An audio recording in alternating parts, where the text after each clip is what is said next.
Ang recipe natin for today ang masarap na beef pares. Tuturuan ko kayo kung paano gumawa nito. Tara, samahan nyo ako! Ilagay sa medium flame ang ating kaserola at maglagay tayo ng mantika. Ilagay ang bawang at igisa ito hanggang sa ito'y umamoy. Isunod ang hiniwang sibuyas at igisa ito hanggang maging translucent. Pagkaraan ay ilagay na rin natin ang hiniwang luya at igisa natin to ng 1 hanggang 2 minuto.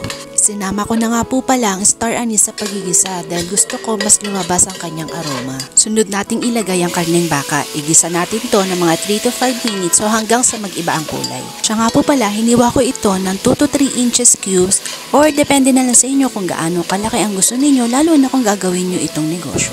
Timplahan natin ang karne ng toyo, patis, pamintang durog at asin. Haluin maigi at lutuin ng mga hanggang 2 minuto pa.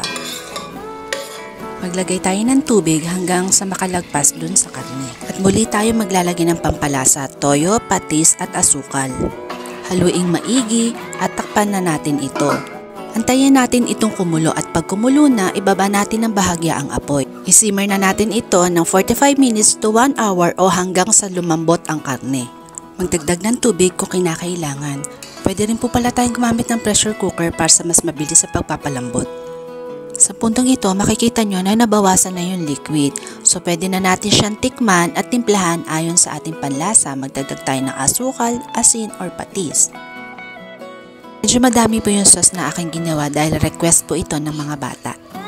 At para po lumapot ang ating sauce, dahan-dahan po tayo maglagay ng slurry. Ito po ay cornstarch na tinunaw sa tubig. Kapag tama na po ang lapot, patayin na po natin ng apoy. At syempre, masarap itong kapares sa garlic fried rice.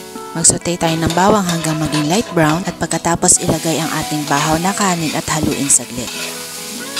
Timplahan ng kaunting toyo at asin, haluing maigi at lutuin pa ng mga hanggang 5 minuto.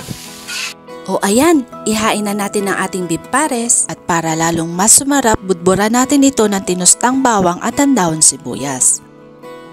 Sana ay meron po kayong natutunan. Okay, kain na!